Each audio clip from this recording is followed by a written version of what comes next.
51 years ago, a young mother and her 8-month-old daughter vanished on their way home in Benton, Kentucky, disappearing without a trace, leaving a shattered family and a town gripped by fear.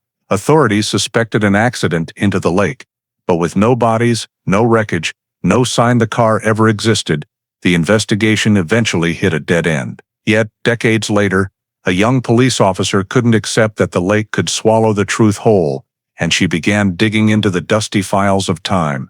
Then one day, as the lake's water level dropped, a detail everyone had overlooked emerged, and it would change the entire case, shaking a community that thought it had found peace after nearly half a century. Before we dive into this shocking story, let us know where you're watching from, and if you love cold cases solved after decades, don't forget to subscribe to the channel to catch the next video. On a damp September morning in rural Kentucky, fog draped over Kentucky Lake, blending into the rows of maples turning color. The air was heavy, the smell of earth and dry straw mixing with the scent of early coffee from the small kitchen in the Doyle home. Margaret Ann Doyle, 27, wearing a thin beige coat, held her 18-month-old daughter in her arms, standing on the wooden porch to say goodbye to her mother. Helen Brewster brushed a stray hair from her daughter's forehead, saying softly, "It's going to rain. Drive carefully, dear." Margaret smiled, the short, weary smile of a young mother, and replied, "I'll be back before dark, don't worry."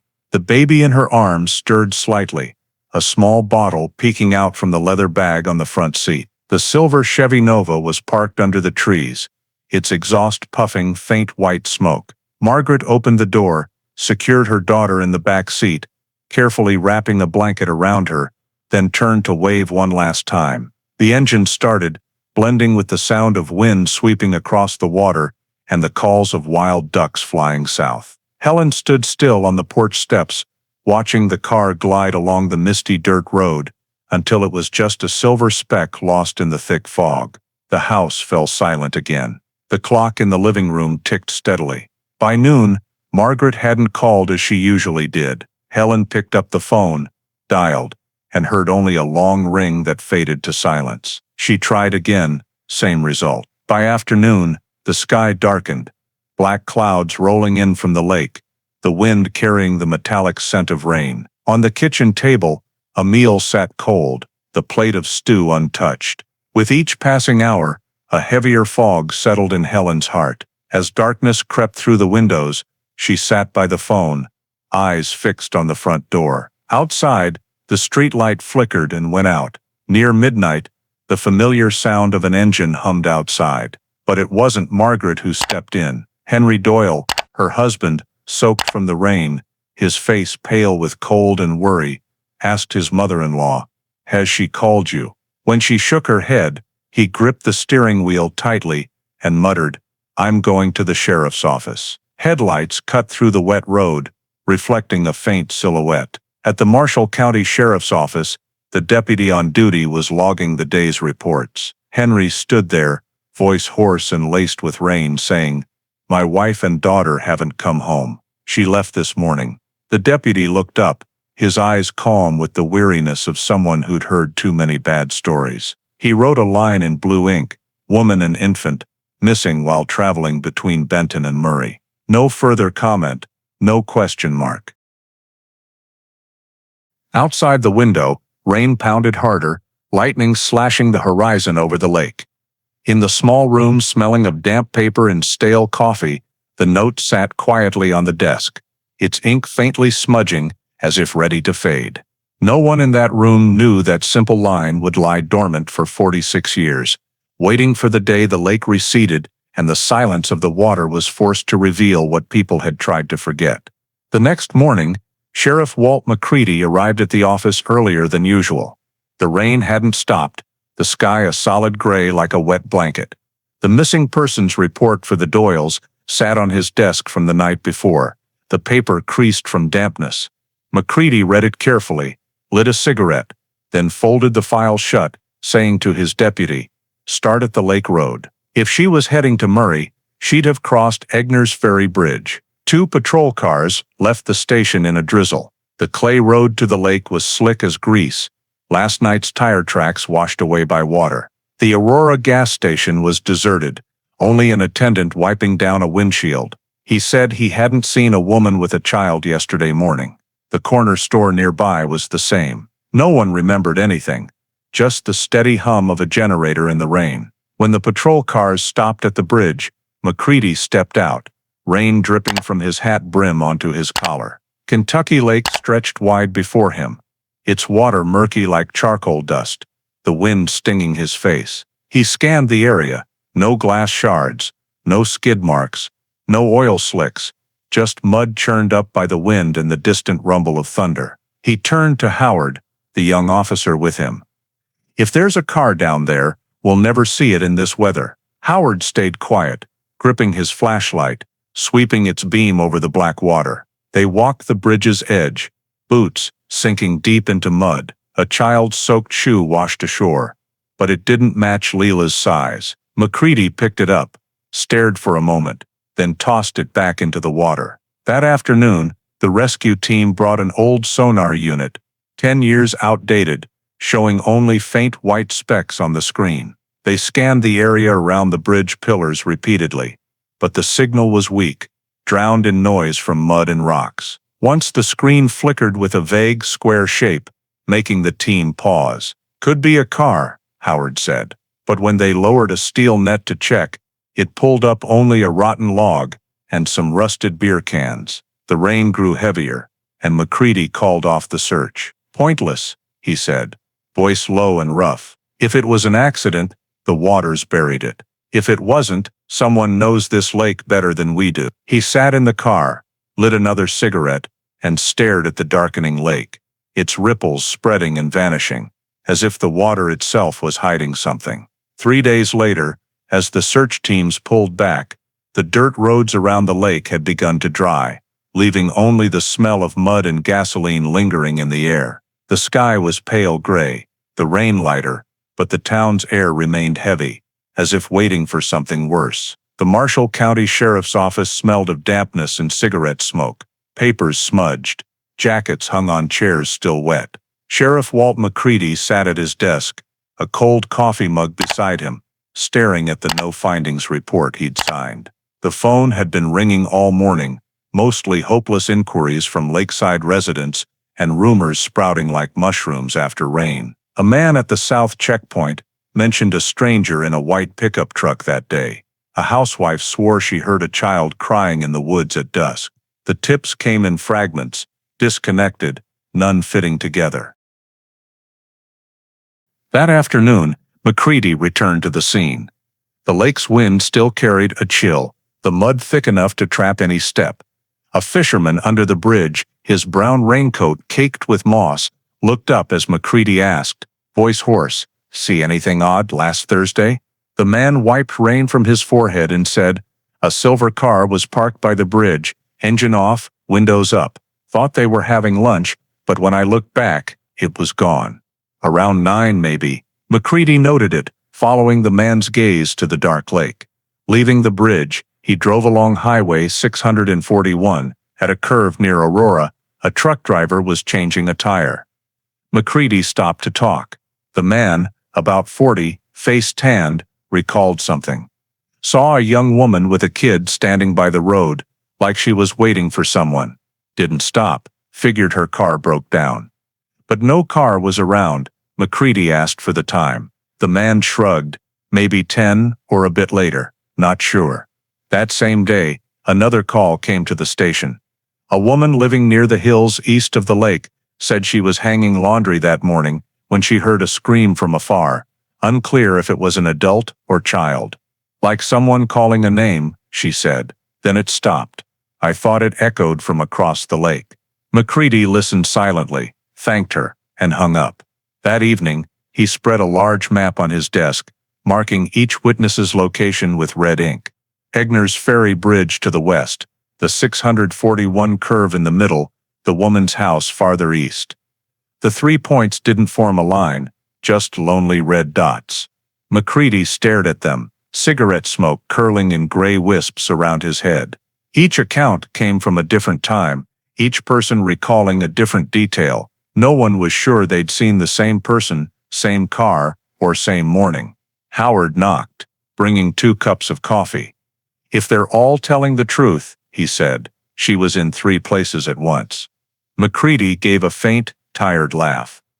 "In this area, rain makes people imagine more than they see, but the strange thing, all the tips circle the lake." He leaned down, writing in his notebook, "Every clue leads to the water." Night fell, the office filled with the hum of the air conditioner and dim yellow light. McCready sat alone, rubbing his forehead, looking out the window. Rain gleamed under the streetlights, the lake a shattered mirror. In his mind, the silver car flickered in and out, like something floating between memory and water. In the corner, the no findings report sat on the desk, his signature smudged by dampness, as if trying to erase itself. After the scattered tips led nowhere, McCready had no choice but to expand the search around Kentucky Lake. He set up a temporary command post on the west shore, where weeds grew knee-high and the smell of diesel mixed with the air. Benton's fire department brought motorboats, a few amateur divers, and a dozen volunteers, farmers, ranchers, students, all driven by a vague need to keep the Doyles from being forgotten. The wind blew hard, the water murky, black mud swirling with each propeller churn. Divers in old rubber suits, oxygen lines creaking, went down. McCready stood on the shore, watching bubbles drift lazily on the surface. The radio crackled, nothing but rocks and roots. Another voice cut in, visibility's a few inches, soft mud bottom, sonar's unreliable.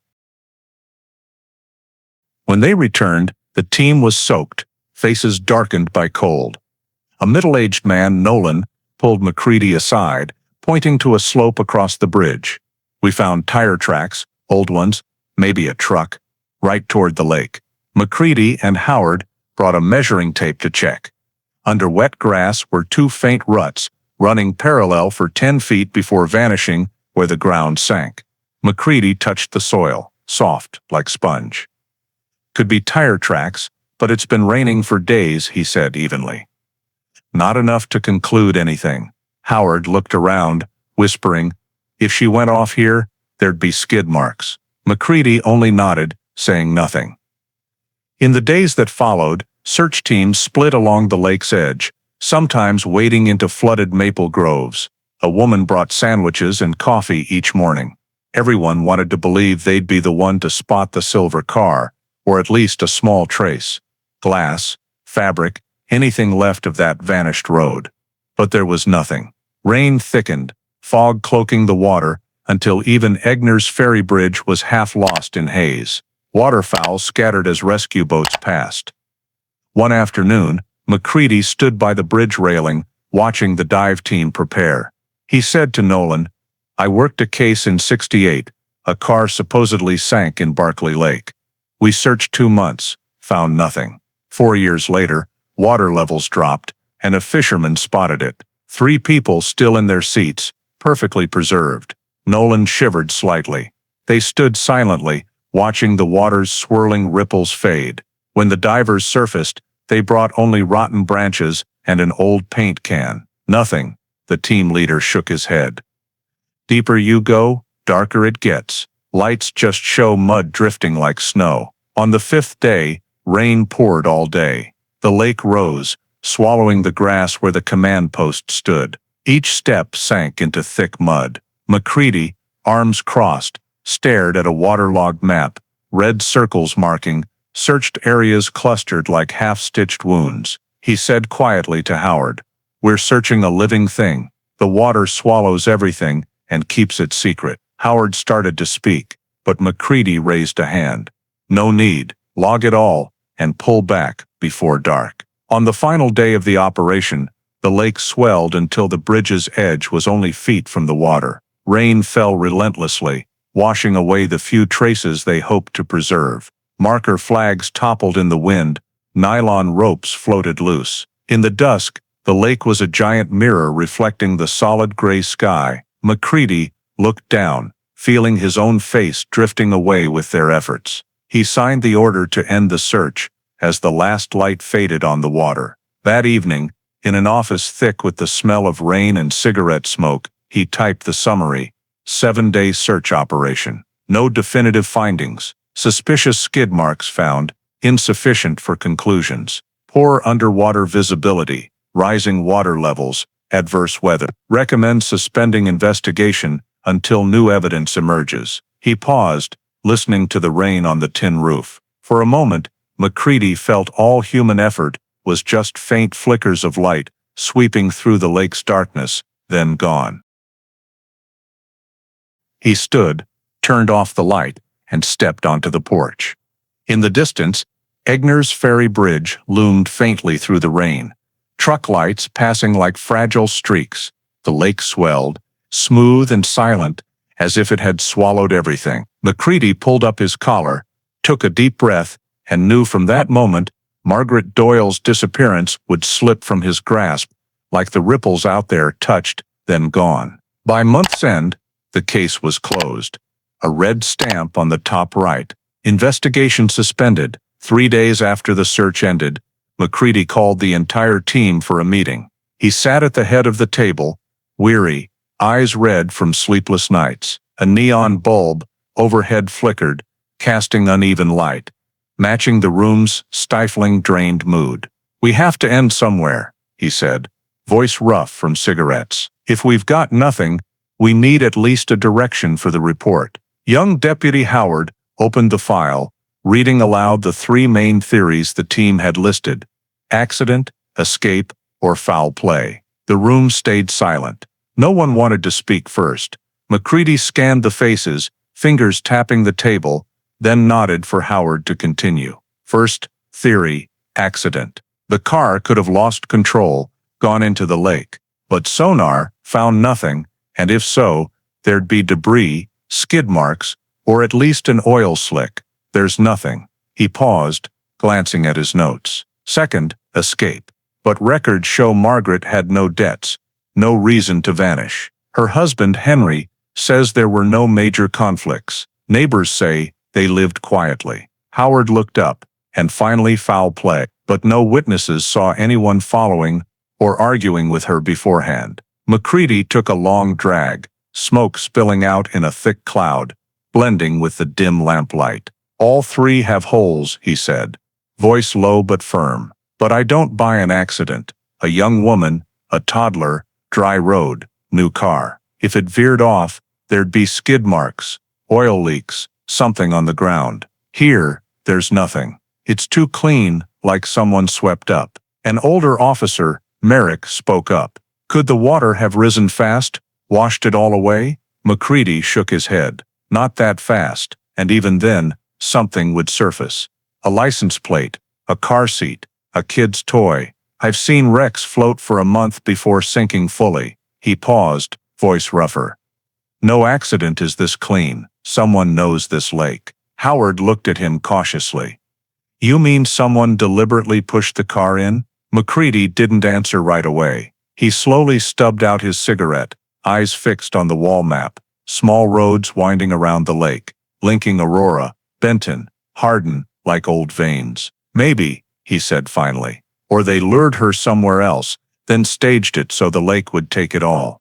No one spoke. Only the drizzle outside the window and the slow tick of the wall clock filled the silence. On the table, photos stuck together from dampness, the slope, the reeds, Egner's ferry bridge, half shrouded in fog. Each image, a slice of emptiness. McCready stood, walked to the chalkboard, and wrote 3 words in large letters. Accident, escape, foul play. Under each, he drew a dash, pausing at the last, leaving it blank. "Our job," he said, "is to turn these question marks into periods. But maybe this lake doesn't want to give us answers." After the meeting, the team dispersed, leaving McCready alone. He gathered the files, stacked them neatly in a folder, marked suspended. Outside, the sunset faded over the lake, the water shimmering like cooled steel. He pulled out his old leather notebook, wrote a few private lines, not for the report, just for himself. "No accident is this clean. Someone knows this lake. Someone knows the water will keep their secret." He closed the notebook, tucked it into his coat pocket, and stood still for a long time. In the fading light, Macready's face looked a decade older. All he could hear was the drip of water from the eaves and the dry, final sound of the office door closing behind him, like a period. But deep inside, the case remained open, smoldering like an unhealed burn. On a rainy Sunday evening, the small square in downtown Benton glowed under thick sheets of rain. Yellow streetlights casting light on a wooden sign outside First Baptist Church of Benton, its handwritten chalk message reading, "Prayer Service for Margaret and Lila Doyle." The smell of wet asphalt and old wood mingled as townsfolk filed inside. Rain hammered the tin roof, drowning out the clatter of shoes on the wooden floor. The air in the church was heavy, thick as smoke. The front pews filled quickly, mostly women, heads bowed, clutching Bibles tightly. Reverend Thomas Keene stood behind the pulpit, hands clasped lightly. In his 50s, with neatly combed salt and pepper hair, his voice was slow and deep, each word sinking into the damp air. "The Lord is testing our patience," he said, eyes lifting to the dark vaulted ceiling. "Some things he takes not to punish, but to remind us that faith is only true when we see nothing." Outside, the rain grew heavier, pounding the wooden walls like distant drumbeats. In the fourth pew, Helen Brewster sat silently, her hands clasped so tightly they turned pale. Beside her, Henry Doyle bowed his head, his shoulders trembling slightly. Macready leaned against the back wall of the nave, his wet hat in hand. He watched Reverend Keene from a distance, the candlelight reflecting on the man's face, giving his skin a waxy sheen. Keene's voice was steady and calm to the point of unsettling Macready. He wasn't sure why, maybe because Keene's words were too perfect, or because of the look he cast toward Helen, not pity, but a cold certainty. "We will pray," Keene continued, "for their safe return. And if they have been called home by the Lord, we pray for their souls to rest in his waters." He paused, lips pressed together, then began to sing. The congregation joined, their voices echoing to the rafters, blending with the rain into a mournful, heavy harmony. Macready looked around at the bowed heads, closed eyes, and hands gripped in faith, and realized that silence was more terrifying than anything they were praying for. After the service, people filed out, raincoats rustling, shoes caked with mud. Macready lingered, standing under the wooden awning, watching Keene shake hands with each person. He smiled faintly, always saying the same thing: trust in the Lord's plan. When Macready approached, Keene extended his hand first. "Sheriff," he said, voice still low and steady, "I pray you find them soon." Macready shook his hand, feeling its cold, dry woodiness. "We'll keep at it," he replied, glancing at the pastor's collar, where a small dark stain, maybe ink, wine, or something else, caught his eye. Keene released his hand, gave a vague smile, and turned back inside. On the drive back, Macready crossed Egner's Ferry Bridge slowly. Headlights reflected off the rising water, raindrops creating widening ripples. He stopped mid-bridge, opened the door, and looked down. The lake lay still, like a sheet of metal, swallowing light in a long breath. He recalled Keene's steady voice, the line he emphasized, "If they have been called home," said too soon, as if he knew something the rest of the town didn't. Macready lit a cigarette, the white smoke blending with the fog, stinging his eyes. He sighed, shook his head, and drove on, not noting this in the next day's report. That night, the rain returned heavier than any storm that month. Kentucky Lake swelled, water spilling over the banks, carrying branches, debris, and the marked soil from their surveys. The next morning, when the police returned, all the marker flags were gone. The dirt road had collapsed halfway. The slope where old tire tracks were spotted now buried under thick mud. Howard looked at the lake and said quietly, "If there was evidence, it's gone now." Macready didn't respond, only stared at the gray sky dissolving into the water. In the wind, he heard something like a breath. Unclear if it was human, the lake, or an echo from last night's prayer service. October 1974. The rain had stopped, maple leaves turning golden brown, carpeting the narrow road to the Marshall County Sheriff's Office. Inside, the smell of old paper and cigarette smoke lingered like the last breath of a case pushed to its limit. On Sheriff Walt McCready's desk sat a thick file, dark brown, with a white label in the top corner. Case 74-193. Missing female presumed dead. He picked up his pen, signing under recommend case closure, his thin, slanted signature trembling slightly at the end. The typewriter clacked in the hallway.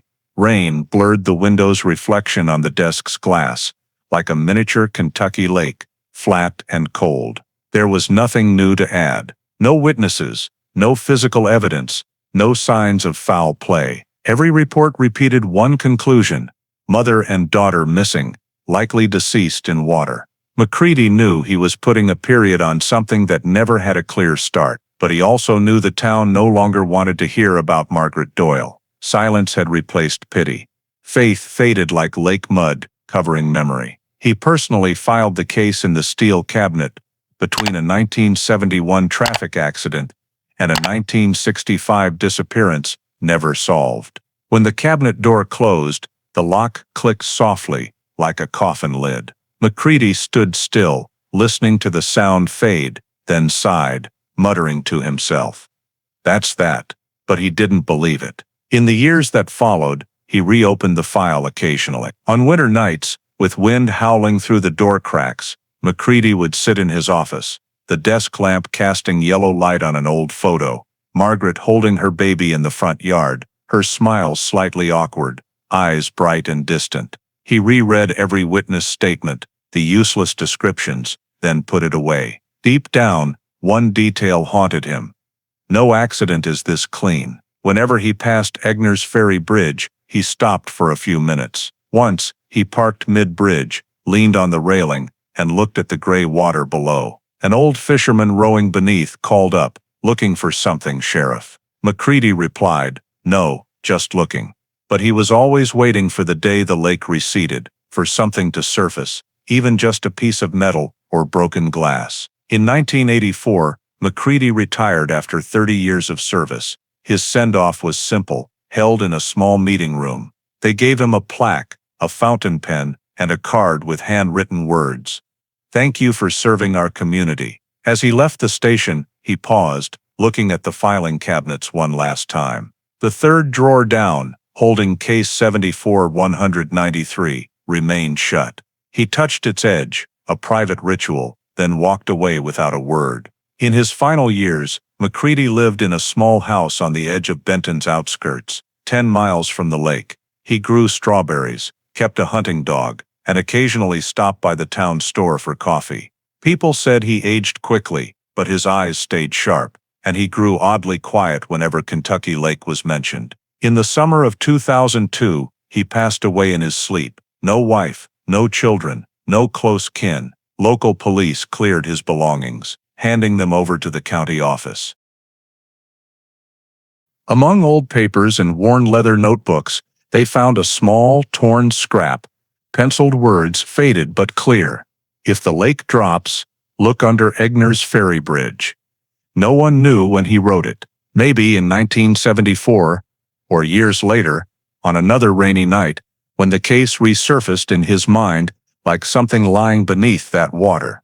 Case 74-193 remained in the cabinet for nearly half a century. The paper thinned, ink faded, but the words stayed clear. "Missing female presumed dead." In the log, beside the red case closed stamp, someone likely McCready had added by hand against protocol, "No remains recovered." Beyond, the lake still rose with the seasons.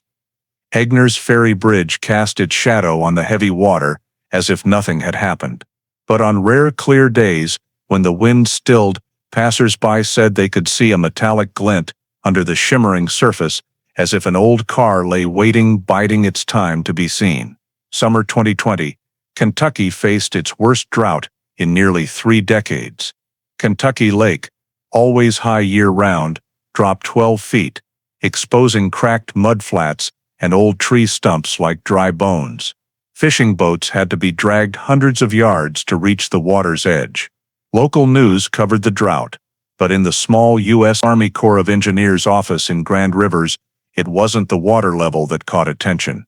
It was what lay beneath. One August morning, hydraulic engineer Daniel Keegan piloted a new sonar drone, scanning the lake bed near Egner's Ferry Bridge. The screen showed thin, bright lines, echoes from thick mud. As the device swept the area east of the bridge pillars, an unusual shape appeared, not rock, not roots. A metal object, about 15 feet long, with rounded corners, a curved front, and a slightly bulging body, like a car's frame. "Jim, look at this," Keegan called, voice low. His colleague leaned in, squinting. "Could be an old bridge beam," Jim said, but Keegan shook his head. "No, look at the curve. That's a roof or a hood." They deployed an underwater camera, the murky water dim, but in the faint light, the lens caught a silvery glint amid the mud. Corroded chrome strip, straight-edged, coated in algae. Keegan marked the coordinates, sending the report and images to the central office. In the notes, he wrote, "High likelihood of small motor vehicle. Located 40 yards southwest of Egner's Ferry Bridge. Current depth, 9.5 feet.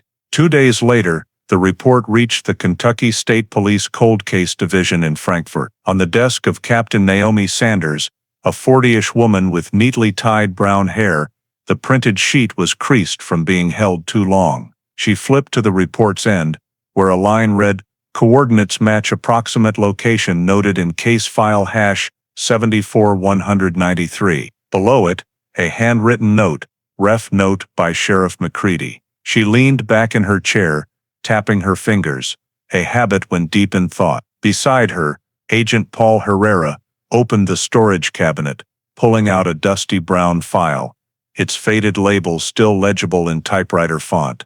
Case 74193. Doyle.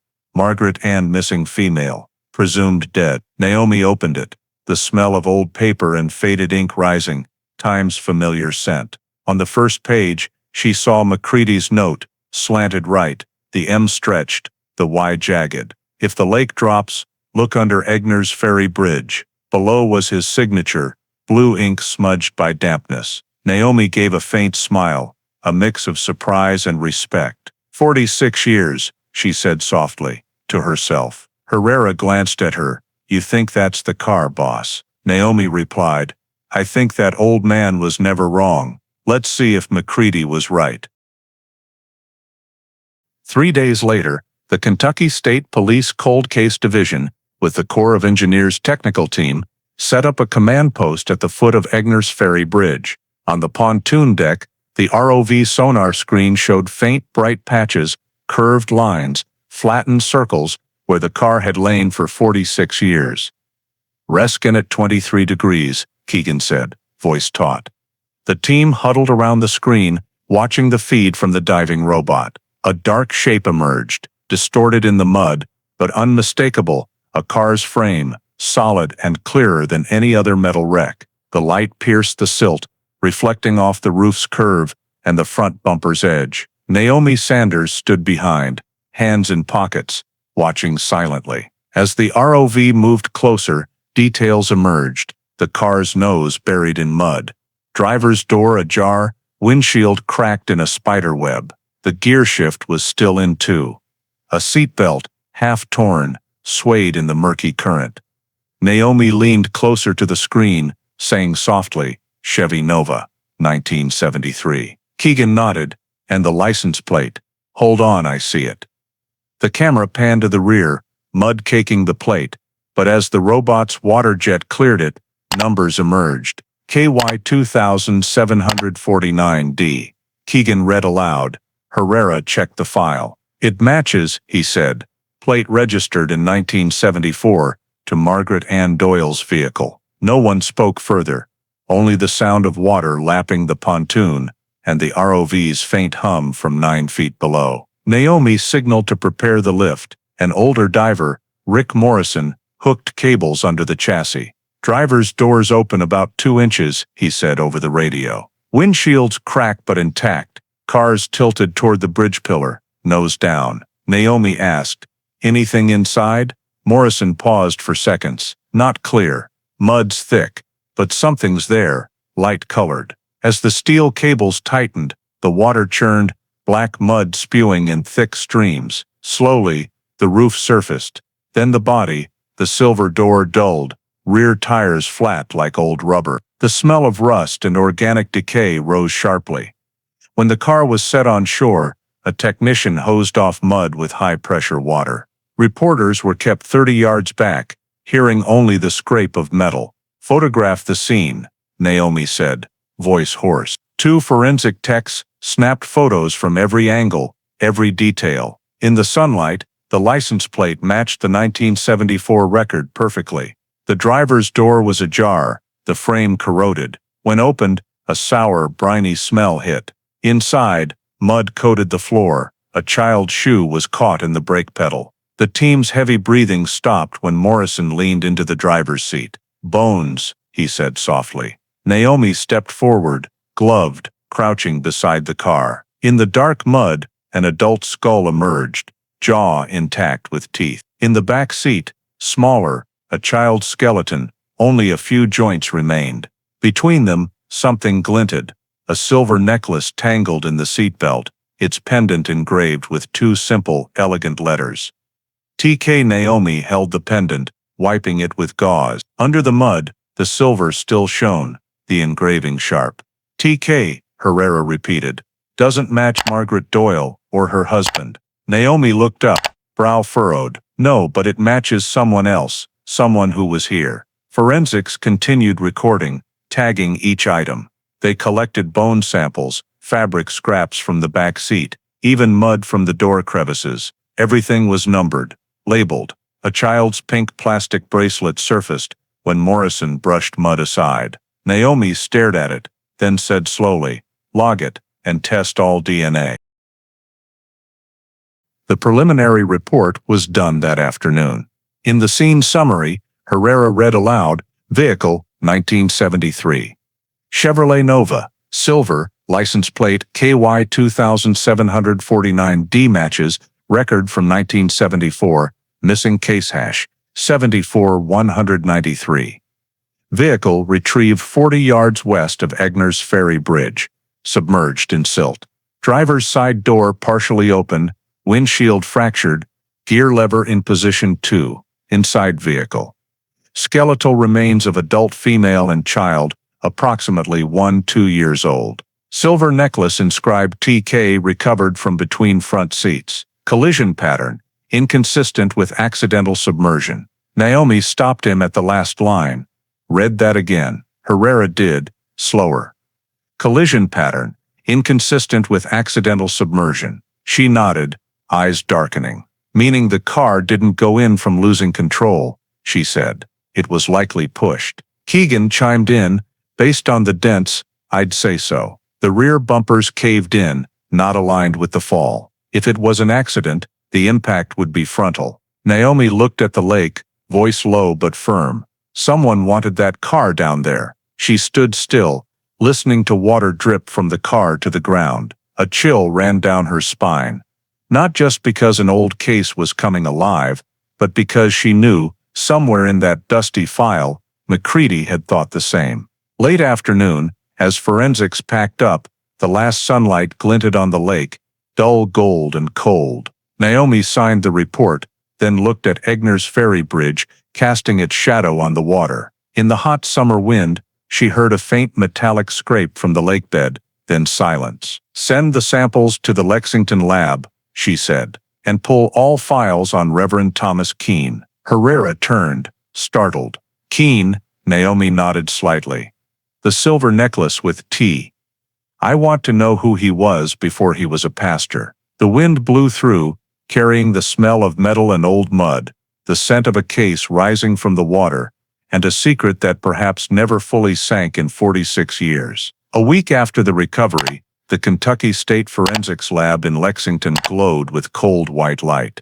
The hum of centrifuges mixed with the smell of ethanol and metal. On a stainless steel table in the center sat 2 numbered steel boxes holding bones from the Chevy Nova. Each sample was sealed in bags, marked in red marker.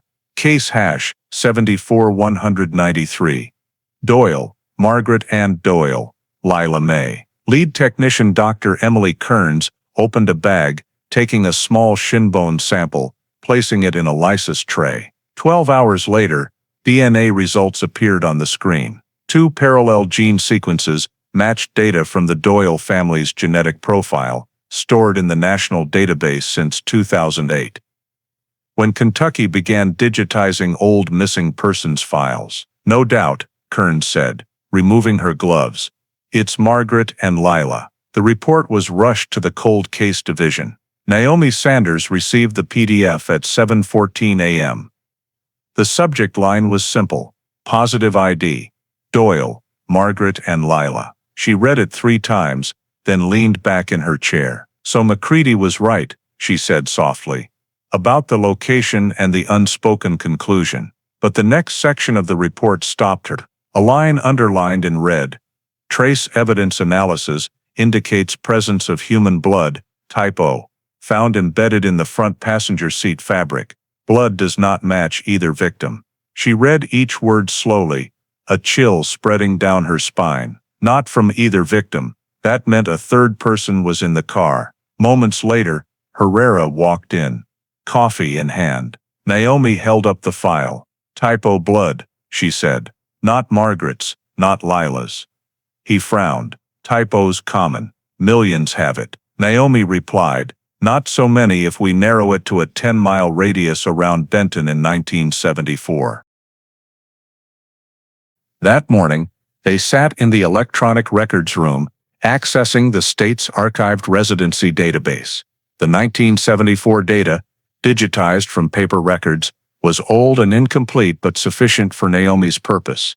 She filtered all Marshall County residents from June to September 1974, then narrowed it by blood type. Of 4,212 profiles, only 63 had type O positive. Of those, just 10 were men aged 25 to 45. Those likely to have interacted with or known Margaret, here, Herrera said, pointing at the screen. Reverend Thomas Keene, poor 1932, type O positive, resided in Benton from 1968 to 1985. Naomi stared at the entry, then opened another tab. Keene's old military medical record appeared, served in the U.S. Army Chaplain Corps at Fort Campbell, discharged in 1967. The next year, he became pastor at First Baptist of Benton. She flipped to a scanned page from the October 1974 prayer service, a tall man behind a wooden pulpit, face bright, eyes distant. Under his bow-tie collar, a thin silver chain reflected candlelight, a detail the camera caught by chance. Naomi zoomed in, her pulse slowing. An oval pendant, faintly engraved with TK, she said nothing, pushed her chair back, stood, and walked to the window overlooking the parking lot. Kentucky's autumn light hit her face, cold as steel. Paul, she said softly. We need Keene's DNA. Is he still alive? Naomi shook her head. Died in 2009, heart disease. But if we're lucky, the local clinic or funeral home might have tissue samples. That afternoon, they made calls. Finally, at Marshall County Hospital's medical archive, they found Keene's 1998 blood test record, a sealed vial of freeze-dried serum. Naomi sent an urgent comparison request to Lexington's central lab. The order read, request, CODIS comparison, blood sample type O versus DNA reference. Thomas Keene, deceased. Purpose, determine possible involvement in 1974 homicide case. As she hit send, Naomi leaned back, eyes closed. The air conditioner hummed steadily, but in her mind was the sound of lake water. Heavy, deep, and cold. The next day, technician Kearns sent a supplementary result. The car seat fabric held dark gray wool fibers, woven in a pattern typical of 1970s men's uniform coats. Microfiber analysis revealed traces of red clay, distinctive to the soil around First Baptist Yard. God, Herrera whispered, reading it. Naomi replied quietly, not God, his servant. She reopened McCready's old note, scanned into the file. No accident is this clean. Someone knows this lake. Below it, she added in her own hand. Someone also knew how to hide sin. That afternoon, Naomi visited Benton. First Baptist Church still stood, its roof freshly painted, the sign brighter than before. An older woman sweeping the yard recognized her as police, and nodded. Naomi asked gently, "Do you remember Reverend Keene?" The woman gave a sad smile. He was a good man. Preached well, sang hymns so movingly, but strange things. He'd disappear at night. Said he was praying alone, by the lake. Naomi thanked her and returned to her car. The sun had set, Kentucky Lake gleaming faintly in the distance, still as a mirror. She opened the car door, sat in the driver's seat, and wrote in her notebook. Typo: blood, not victims. Male fabric fibers. Location: passenger seat. Thomas Keene, typo: connection. Silver necklace TK, matches evidence. Before closing, she added one last line. Awaiting CODIS results. That night, back at a small hotel in Calvert City, Naomi sat alone, staring out the window. Outside, the lights on Egner's Ferry Bridge cast a faint yellow glow on the low lake, where the Chevy Nova had lain for 46 years. She thought of McCready, his penciled note, and realized some cases don't end with water. They're only hidden by it. The confirmation from Lexington's lab arrived Monday morning, with a gene chart and bold text at the top. DNA match confirmation, 99.998%.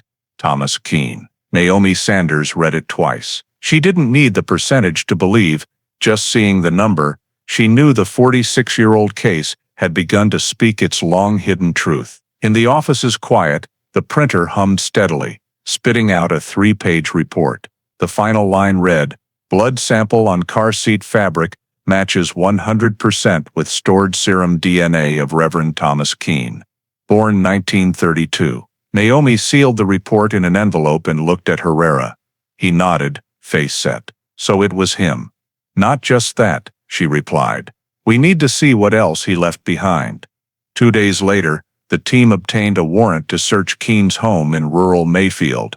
A small wooden house deep in the hills, a faded wooden sign on the porch reading, "The Lord is my shepherd." Keene, 84, lived alone, cared for by the congregation since retiring in 2005 due to heart disease. When police arrived, he sat on a wicker chair on the porch, a teacup by his side, his aged face alert. Naomi approached, showing her badge and warrant. "We need to discuss the 1974 case," she said softly, voice even. Keene glanced at the paper, eyes unchanged, giving a tired smile. "Thought that was settled." "Not anymore, Reverend," Naomi replied. "We found Margaret Doyle's car under Egner's Ferry Bridge." His aged eyes flickered briefly, but showed no shock. "And your blood was in it." Keene went quiet for seconds. He set the teacup down, hands trembling slightly. "My blood's been many places, officer. I was a military chaplain in Vietnam. I saved people. Sometimes I bled with them." Naomi didn't respond, nodding to the tech team to start the search. Inside, the house smelled of old wood, hymnals, and candles. The walls held dozens of church photos, including a black and white shot from the 1974 Doyle prayer service. Keene in the center, arms raised, a wooden cross behind. In a corner, an old oak wardrobe creaked open. A technician pulled out a small wooden box with a carved fish symbol. Inside were a leather-bound Bible, faded photos, and a dark gray wool coat, its collar frayed white. "Boss," the technician called, voice low. "Stains on the right sleeve." Naomi, gloved, stepped closer. Under the flashlight, dark brown stains showed on the cuff and inner sleeve. She swabbed lightly, sealing the sample in a bag. "Send to Lexington," compared directly with the car sample. As forensics continued, Naomi approached Keene. He sat still, eyes on the window, voice hoarse with fatigue. "You know, that lake swallowed so many. Everyone thinks they'll find truth, but they only find themselves in it." Naomi replied curtly. "I didn't find myself, Reverend. I found who you left behind." A small clink sounded as a technician sealed an evidence bag. Inside the box was a broken silver chain, its pendant matching the one from the car, both engraved TK. Seeing it, Naomi stayed silent. 3 days later, the lab results returned. Sleeve blood sample matches 100% with car sample, same DNA. No doubt remained. That afternoon, Naomi and Herrera returned to Mayfield with a summons. Keene was reading in his living room. He didn't ask why, just closed his Bible, looked up, and said calmly, "So it's time." Naomi replied, "Yes, you have the right to remain silent and have a lawyer. But I think you once believed in confession." Keene met her gaze, eyes cloudy but oddly bright. "Some sins can't be confessed," he said softly. "God knows. And I've paid my whole life." "No, Reverend," Naomi said, voice restrained. "Others paid for you, a young woman and a child." He bowed his head, fingers clutching the wooden cross at his chest. Naomi nodded to Herrera. Stainless steel cuffs clicked onto thin wrists as they let him out. Wind swept the yard, dry leaves swirling around his old leather shoes. Neighbors gathered at the gate, some staring, some crossing themselves. No one spoke. In the car, Keene looked out the window. The afternoon sun cast golden streaks across sunburned fields. "You know," he said slowly, "all secrets surface if the water waits long enough to recede." Naomi didn't turn. "You knew that better than anyone," she replied. As the car moved, the siren's wail blended with the wind over Egner's Ferry Bridge, where the lake, still low, reflected the sunset like a dark red mirror. There, 46 years ago, a woman and child vanished into the water's shadow, and now, the man who'd preached at their memorial, who'd led prayers for their loss, was heading toward the truth he'd buried in that lake. The Kentucky State Police interrogation room had a single bulb hanging from the ceiling, its light casting a cold glow on the metal table. The wall clock ticked slowly, counting down something that had waited 46 years. Reverend Thomas Keene sat upright, hands clasped at his chest, the light cutting across his aged face, etching each wrinkle like a carving. Naomi Sanders sat opposite, a thick file, McCready's yellowed notebook, and a small sealed evidence bag before her. She opened the bag, pulling out the clean silver necklace, its TK engraved pendant, glinting under the light. She set it on the table, gently but firmly. "Yours?" Keene stared long, his gaze tracing the silver's shine. His lips trembled, not from fear, but as if resisting a memory. Finally, he nodded slightly. "Yes, a gift from my mother. I wore it since Fort Campbell." Naomi didn't blink. "And part of it was found in Margaret Doyle's car." "How do you explain that?" Keene didn't answer immediately. He sighed, closing his eyes as if praying. "She came to me that night," he said slowly. "With the child. It was raining, windy. I heard a knock, opened the door, and saw her standing there soaked, like she'd walked out of the lake. Said she needed to talk, just a minute." Naomi scribbled, voice calm. "About what?" Keene looked at the ceiling, voice dry and even. "She said she'd tell everyone that I'd done something I shouldn't have, that I was no longer God's man. I begged her to let it go, that God forgives. But she wouldn't. She said she'd tell the police, the church, and you were scared." Keene lifted his head, a flash of something like pain in his eyes. "Not for me, but for the faith. I'd preached my whole life, saved souls. If people knew, if they knew I'd been weak, sinned with a woman I tried to help, it would all collapse." Naomi flipped a page, eyes locked on him. "So what did you do, Reverend?" He was silent for a long time. The clock ticked 12 times. Finally, he spoke, voice so low it was almost a whisper. "I told her to follow me to the lake, said I wanted to pray with her, ask God for guidance. She drove. I sat beside. The child slept in the back. We stopped at the path near Egner's Ferry Bridge." Naomi turned to a blank report page, writing, "Subject describes meeting with victim near lake." Keene continued, voice shakier but clear. "She talked a lot, so much, about sin, about punishment. Then she demanded, I confess. I said no, I'd confessed to God, it was forgiven. But she laughed, a bitter laugh, Said if I wouldn't confess, she'd do it for me. He paused, swallowing hard. I remember grabbing the wheel, telling her to be quiet. The baby woke, crying. She reached back. I don't know, maybe I hit the gear shift. Maybe I pushed lightly. Naomi stopped writing. You pushed lightly. Keen met her eyes, gaze cloudy, but steady. Yes, just a small push. The car slid, tires screeched on wet ground, then silence. I heard water, then a faint cry, then nothing.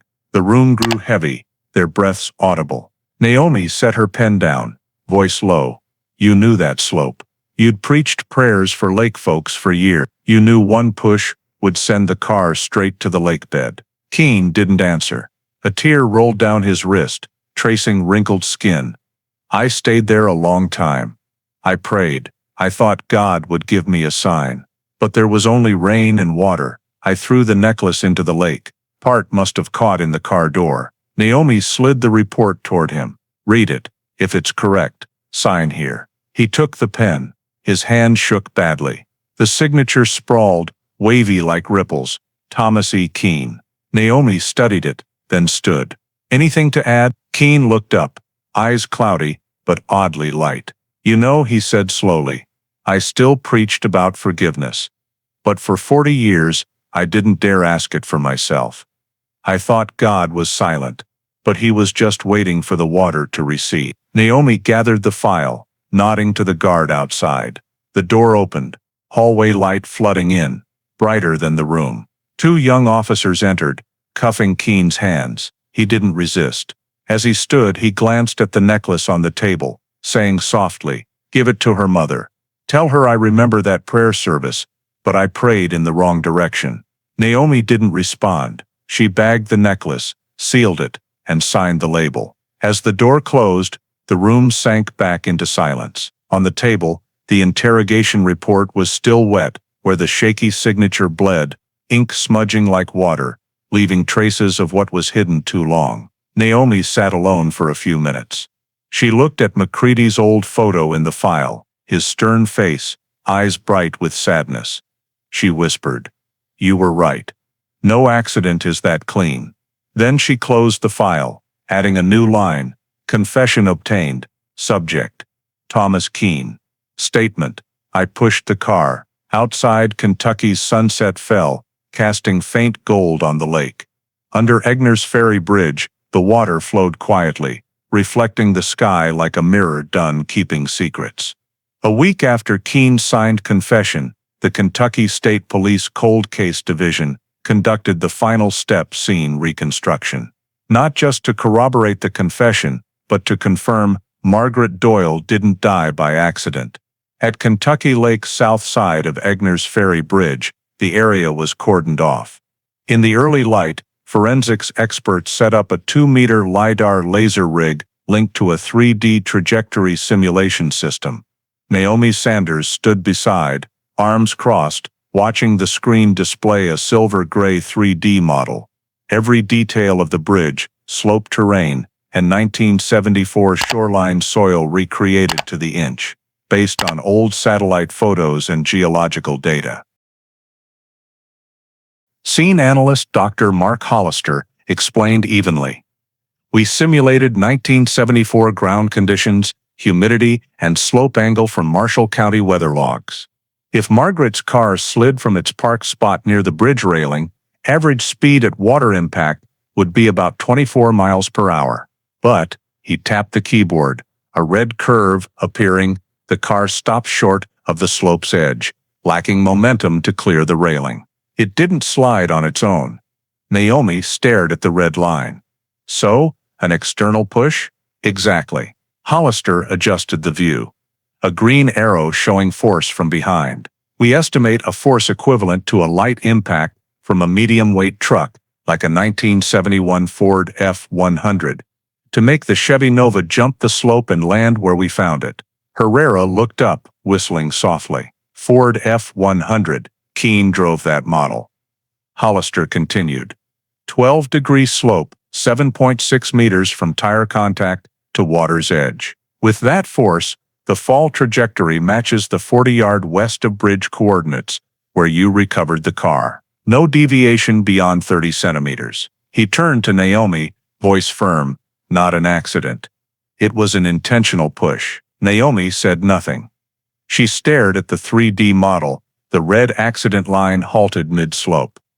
The green external force line plunged straight to the water, ending exactly where case 74-993 was found. That afternoon, forensics reopened all mechanical evidence. Margaret's car front showed no impact marks, but the rear bumper was dented, paint scraped in a long streak level with a taller truck's front bumper. On the dent, technicians found residual engine oil and gray-brown paint flecks. The oil sample went to the lab. 2 days later, a report reached Naomi. The top line read, "Chemical signature consistent with 1971 Ford F-Series transmission fluid. Trace metallic content, unique to model manufactured at Louisville plant 1970-1972. Naomi set the report down. She knew the answer, but seeing it in print tightened her throat. Reverend Thomas Keene's vehicle, Ford F-100 1971, registered to the Benton church address. Herrera entered, placing a comparison sheet on the table, 2 paint samples, one from the Nova's dent, one from the door of an F-100 found in Keene's storage shed. Spectral analysis showed identical color bands. Matches down to the metal flecks, he said. No doubt. Naomi nodded, murmuring. He didn't just push by hand. They ran the simulation again, now with all parameters: truck speed, weight, slope angle, Chevy Nova's mass. The orange trajectory replayed the car's fall perfectly, spinning once, sinking nose down, just as diver Morrison described in the recovery report. Hollister entered the final command, text flashing on the screen: reconstruction conclusion, homicide by submersion, intentional push. No one spoke, only the fans' hum and the hard drive's clatter filled the room. Naomi stood still, staring at the screen, as if looking into the lake itself. Down there, the truth had lain for half a century, waiting for the water to recede. Late afternoon, she and Herrera drove back to the bridge. The lake's surface was glass smooth, still lower than usual. She stood where Hollister marked, where Keene's truck once parked. The F-100's tires must have left faint tracks here, now just dry gravel and weeds. Naomi spoke softly, almost to herself. A young woman begged for justice, and the man holding the Bible chose silence. But water doesn't stay silent forever.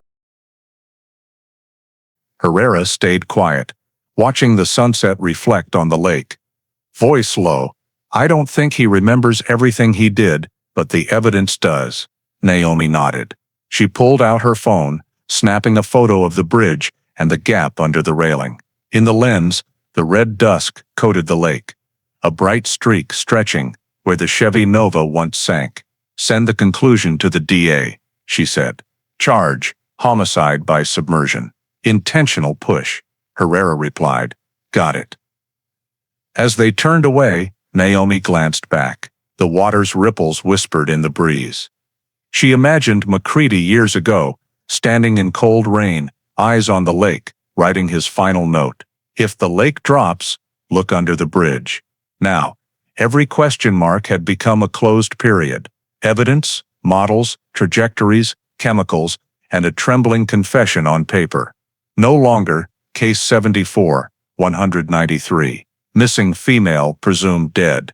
On the new file, Naomi wrote in black ink, clear and concise. Reclassification, homicide, Doyle, Margaret Ann. Doyle, Lila Mae.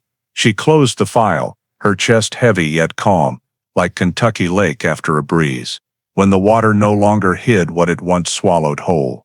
On August 20th, 2020, after 46 years of silence, the Commonwealth of Kentucky formally indicted Reverend Thomas Keene for first-degree murder.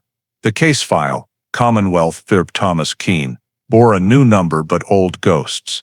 On the cover, the state prosecutor's note read simply, reopened based on forensic reconstruction and DNA confirmation, 1974 homicide case. That morning, the press room at Kentucky State Police Headquarters in Frankfort was packed with reporters. Naomi Sanders stood behind a wooden podium. No uniform, just a white shirt.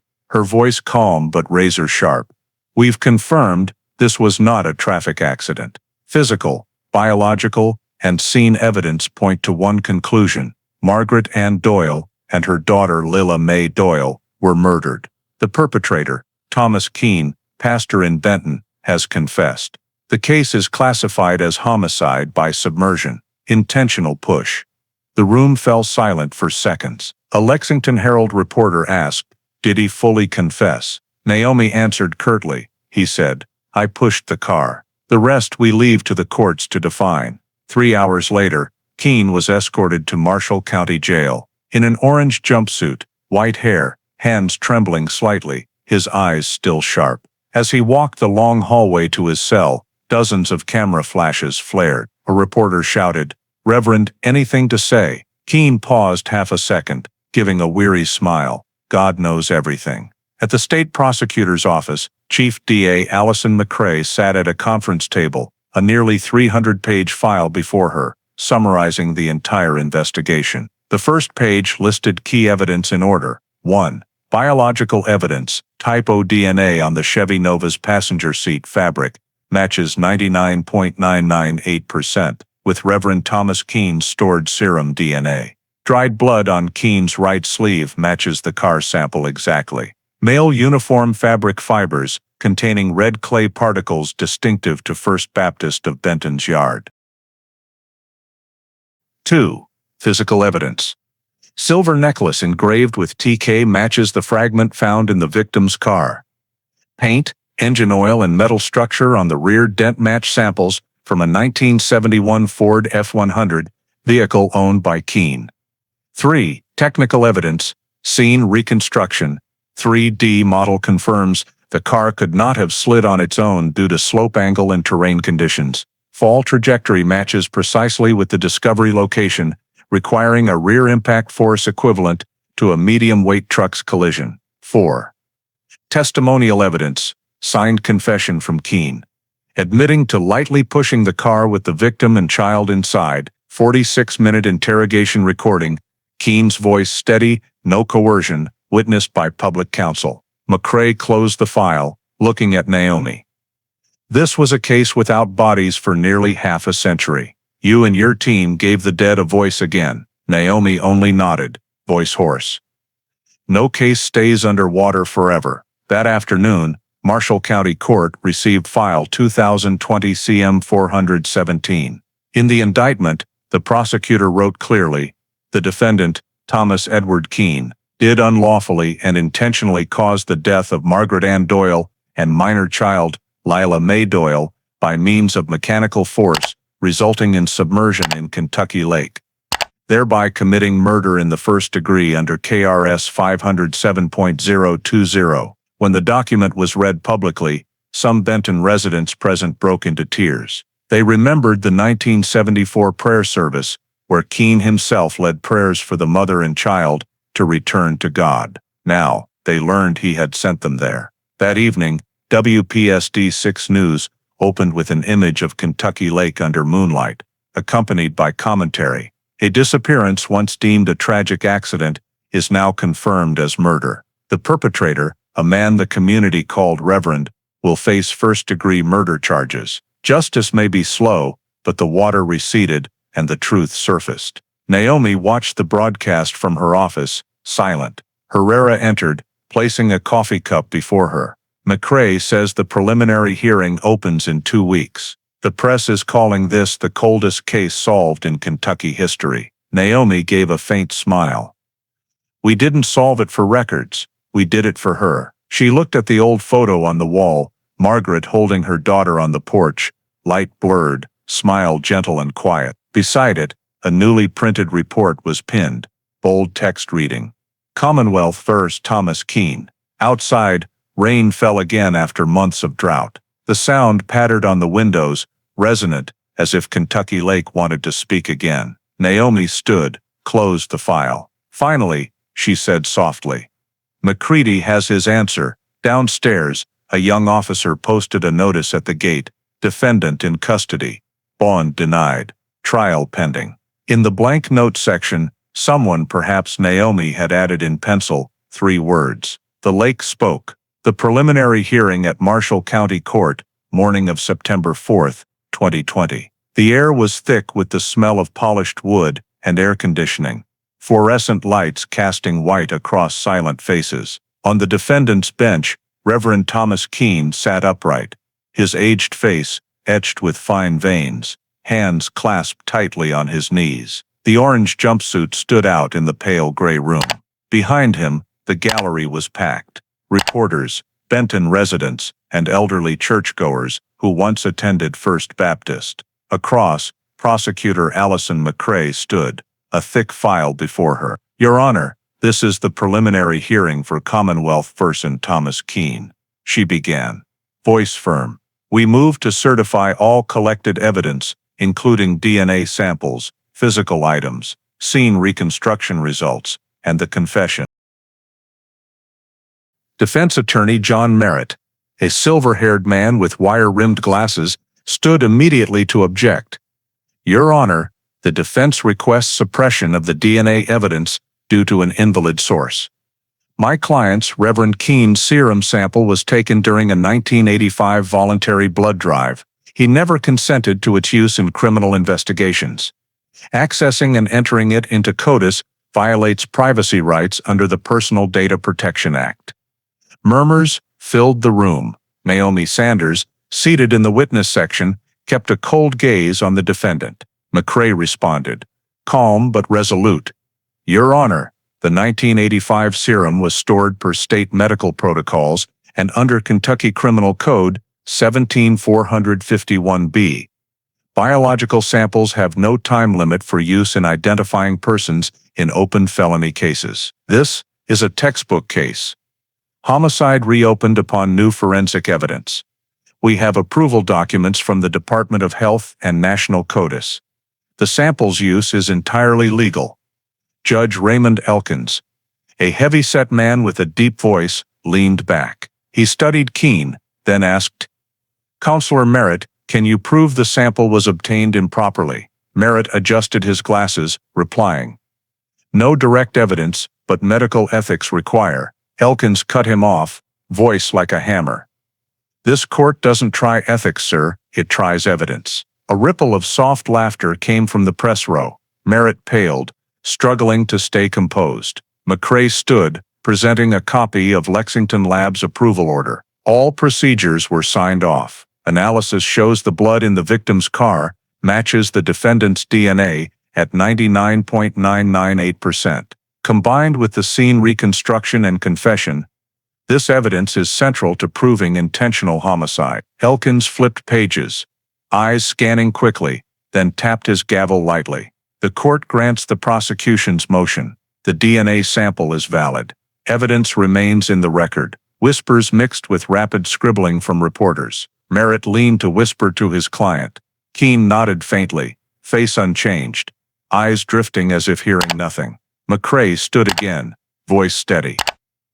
Your Honor, with legally verified evidence, the prosecution requests setting a formal trial date. We've completed scene reconstruction, DNA analysis, mechanical evidence, and witness statements. All point to one conclusion: defendant Thomas Keene intentionally caused the deaths of Margaret Ann Doyle and Lila Mae Doyle on the night of September 18, 1974. Judge Elkins nodded, resting his hand on the thick file, voice resounding, the court rules. All evidence in Commonwealth v. Keene is fully admitted. The formal trial is set for October 12, 2020, at Marshall County Court. The defendant remains in custody without bond. A hush followed the gavel's sharp strike. The ceiling's harsh lights seemed to brighten the room. Or perhaps it was Naomi's illusion, as she saw Keene bow his head, the first time since his arrest. Gone was his defiance, leaving only the deep exhaustion of a man knowing his final days would be spent within 4 cold walls. As police escorted him out, McCrae glanced at Naomi. Their brief look held no triumph, only quiet confirmation the long journey was halfway done. In the hallway, Kentucky's sky was heavy gray, mist rising from the distant lake, where summer drought had turned to early fall rain, Naomi paused by a window, the judge's gavel still echoing in her mind. A reporter asked, "Captain Sanders, is this delayed justice?" She turned, answering softly but clearly, "No. Justice is never late. It just waits quietly to ring louder than the water." Her words appeared verbatim on the Lexington Herald's front page the next morning, under the bold headline, "Court Rejects Defense Objection, Keene Trial Set for October." Below, a smaller subheading, like a whisper of time, 46 years. 2 lives, 1 misguided prayer, now to be judged before justice. October 12, 2020. Kentucky's air was crisp, thin fog draping the road to Marshall County Court. Before 8 a.m., the courthouse gate was crowded, TV reporters, Benton residents, silver-haired churchgoers clutching worn Bibles. All waited to see the man, once called Reverend Thomas Keene, enter the courtroom. The man who, half a century ago, prayed for victims he himself killed. The courtroom was packed. Camera shutters clicked, flashes bursting each time the door opened. Keene was brought in, hands cuffed at his waist, steps slow, thin shoulders trembling slightly under the orange jumpsuit. He scanned the wide wooden room, where Kentucky's flag and a carved sign reading, "In God We Trust," hung on the wall. Perhaps the last time he stood here was the 1974 prayer service before an altar, under similar golden light, but then at a pulpit, now at the defendant's bench. Prosecutor Allison McCrae opened the trial, voice firm and resolute. "Your Honor, jury members, today, we don't just try a man but close a 46-year silence. This case was once called a traceless accident. But evidence tells a different story. Under Kentucky Lake, we found not just Margaret Doyle's car, but the truth of her and her young daughter's deaths." McCrae projected recovery images. On the large screen, in a silent room, the mud-caked 1973 Chevy Nova emerged from the water. In the back rows, some held their breath. A few women bowed their heads, wiping tears. "DNA evidence," McCrae continued, "proves Thomas Keene's blood was in the car. Moreover, forensic experts confirmed the rear bumper was dented by mechanical impact, a strong push from behind. And this," she signaled, "is the scene reconstruction." The room's lights dimmed. The 3D screen lit up, showing a simulation of that rainy 1974 night, the Chevy Nova, parked near the railing, Reverend Keene stepping from a Ford F-100. A push, the car jolted. Tires slid on wet ground, then plunged over the slope into the lake. The sound of metal hitting water echoed, heavy and cold. The simulation ended with red text, "Intentional force, homicide by submersion." At the defendant's bench, Keene sat motionless, sunken eyes fixed on the screen. His face didn't change, only dipping slightly as the silver TK necklace appeared, glinting amid mud. When the evidence presentation ended, McCrae read from the interrogation transcript, her voice lowering. "She threatened to reveal what God told me to forget," the defendant said. "I pushed the car lightly." The jury sat silent. A young man shook his head, gripping his pen tightly. For the defense, Attorney John Merritt stood, voice slow and hoarse with fatigue. "Your Honor, jury members, I don't deny Reverend Keene was at the lake that night. He's old, his memory faded, pressured interrogation blurring truth with guilt's delusion. There are no direct witnesses, no one saw him push the car. And ladies and gentlemen, this is a man who spent half his life helping others. Is there room for mercy in justice?" He turned to Keene, softly asking, "Reverend, anything to say?" Keene rose slowly. The room fell silent. "I have only one thing," he said, voice hoarse. Halting, "I prayed for years, asking God's forgiveness. But every night, I saw her eyes. I don't ask for forgiveness anymore. I pray the lake never rests." McCrae looked at him, eyes cold. "And now, Reverend," the lake spoke for her. Judge Raymond Elkins struck the gavel 3 times, voice resounding. "Court is recessed, jury to deliberate." The back door closed. In the small jury room, 12 people sat around a wooden table. They reviewed all evidence, DNA, simulation images, the confession. 3 hours passed, filled only with flipping papers and scratching pens. At 5:37 p.m., they signaled a decision. The courtroom brimmed as the jury returned. No one spoke. Judge Elkins took the folded paper, opened it, eyes scanning quickly, then read aloud. "We, the jury in Commonwealth, Viv Thomas Keene, find the defendant guilty of first-degree murder of Margaret Ann Doyle and Leila Mae Doyle." The room's air seemed to vanish. A sob broke from the gallery. Helen Brewster, Margaret's mother, now nearly 90, escorted to the trial. She covered her face, shoulders shaking. Naomi, behind the witness section, stepped forward, gently touching her shoulder, saying nothing. The judge struck the gavel one last time. "Defendant Thomas Edward Keene, this court sentences you to life imprisonment without parole. You will be held at Kentucky State Penitentiary, Eddyville." Court adjourned.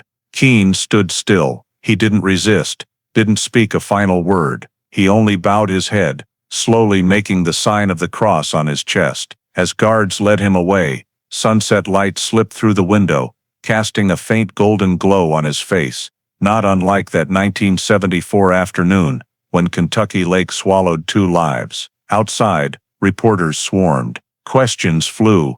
"Has justice been served? Captain Sanders, how do you feel?" Naomi said only one sentence: "No one wins in this case. Only the water, it holds everything, then gives it back at the right time." That night, national news opened with Egner's Ferry Bridge, lit under autumn fog, the anchor's warm voice intoning, "After nearly half a century, a mysterious disappearance in Benton, Kentucky, is closed. Reverend Thomas Keene, a small community's moral beacon, sentenced to life for murder." The story ends, but its echo lingers with Kentucky Lake. In the court's archive, below Commonwealth Viv Thomas Keene, someone likely Naomi, added in faint pencil, "Verdict delivered." Justice surfaced. December 2020, snow blanketed the Kentucky State Police Cold Case Division building in Frankfort. In the third-floor room, where fluorescent lights lit stacks of files, the Special Investigations team gathered one last time around an old wooden table. A bold headline flashed on the digital board: Case #74193, Doyle, Margaret A.N., closed. The printer hummed, producing the final disposition report, marking the official end of a nearly half-century disappearance. The paper was clipped into a brown file, its 1974 label still intact. Faded, "Missing female presumed dead." Below, a new red stamp: "Closed, conviction obtained." Naomi Sanders stood by the window, watching snow catch the sunset's glow. Kentucky's winter was cold and dry, Kentucky Lake's surface thinly iced, flat as a lead mirror. In that moment, she thought of McCready, the sheriff, who once penciled, "If the lake drops, look under Egner's Ferry Bridge." That simple line, 46 years later, led them to the truth. Captain Ronell Hayes, archive supervisor, broke the silence. "Naomi, where do you want the Doyle file? Cold case training or archival evidence?" Naomi replied, "Cold case training.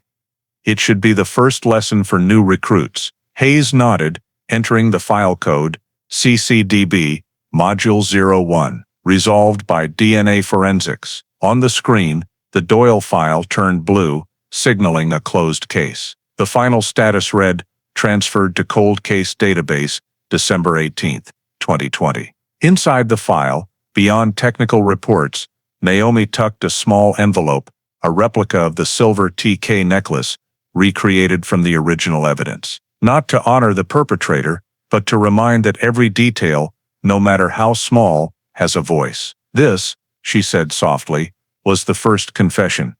But it took 46 years to hear it. In the brief wrap-up meeting, a state Justice Department representative announced the Doyle-Keene case would enter the National Cold Case DNA curriculum as a classic example of resolution through physical evidence retention. Naomi sat quietly, flipping through the sealed forensic report. At the appendix, she paused at Dr. Kern's note. "A dried blood drop can outlive a lie." She gave a faint smile. Nothing more needed saying. That afternoon, as the team left, Naomi stayed. She took a pen, opened the Doyle file's final page where Macready had scribbled in pencil, and added below a new line, the case's last words. The lake stayed silent for 46 years, but truth doesn't drown. She closed the file, placed it in the archive box coded CC 74-193, Doyle May, set it on shelf 14, among rows of other boxes. Each a story not fully told. As the archive door shut, the room's sensor lights dimmed, a faint glow through the window, reflecting on the box's label. Doyle, Massachusetts, closed. Outside, cold wind whistled through pines, carrying the clink of melting ice. Under Kentucky Lake, the Chevy Nova was long gone, but mud still held tire tracks' faint shapes. Water rose again, covering everything, and then, as if nature too wanted its final chapter closed, the lake's surface stilled completely. Weeks later, the FBI Cold Case Bulletin published its 2020 summary, including a brief on the Doyle case. When the lake recedes, truth surfaces. When justice comes, the water rests. Naomi read it via email, then quietly turned off her screen. She stepped into the empty hallway, yellow light stretching along the path. At its end hung a black and white photo of Macready in a wooden frame, his kind smile watching those who followed. She paused, whispering, "You were right, Sheriff. The lake always knew." Then, in a private ritual, Naomi returned to the room, shut the archive cabinet tight, and locked it. The metal lock clicked softly, clean and final, the case's last sound. Outside, snow fell heavier. In the dim light, flakes settled silently, melting into mist, vanishing without sound, just as Kentucky kept its secrets for nearly half a century. As Naomi left the building, she glanced back at the third-floor window, its faint light glowing. In the archive, hundreds of boxes sat silent, each holding an echo from the past. Among them, one coded 74-193 now rested. Beyond, Kentucky Lake lay still, reflecting winter stars. Wind stirred small ripples, as if it breathed softly. After 46 years, the water was quiet, the lake silent again. But in its depths, truth remained undrowned, unfaded, waiting only for those patient enough to listen. The story of the 1974 Doyle case in Kentucky is not just a closed criminal file, but a mirror reflecting American society, where justice sometimes arrives late, but can still come, if people don't give up. In that story, Kentucky Lake's calm surface, hiding Margaret and her daughter's car for 46 years, symbolizes truths America sometimes wants to forget: mistakes, biases, and human limits. In 1974, technology was rudimentary, community trust misplaced, people believed a pastor over evidence. It wasn't just police error, but a lesson in how bias and blind faith can blur right from wrong. By 2020, when Naomi Sanders and her team reopened the case, justice came not by miracle, but through persistence, data, and professional integrity. A dried blood drop,